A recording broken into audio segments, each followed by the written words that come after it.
Nakakapagod minsan ang mabuhay sa modernong lugar.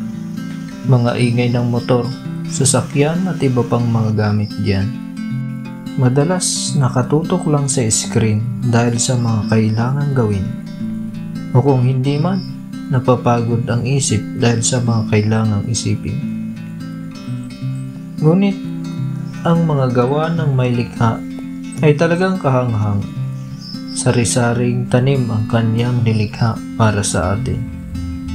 Ngayon, samahan niyo akong mamasyal sa mga rambutan namin. Mamitas at magmasid, pagsamantalang limutin ang mga pinapangarap na gawain.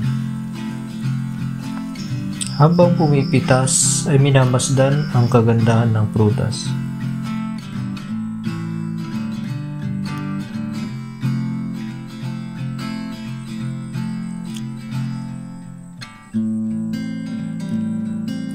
Yung tipong parang natitikman mo na yung tamis sa kanyang kulay pa lamang.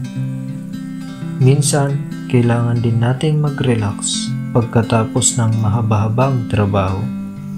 Maghanap ng libangan, lumangoy sa ilog, magtanim at mamasyal.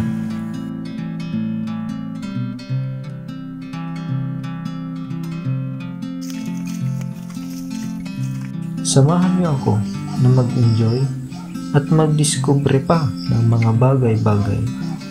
Abangan niyo ako sa mga susunod kong gawain.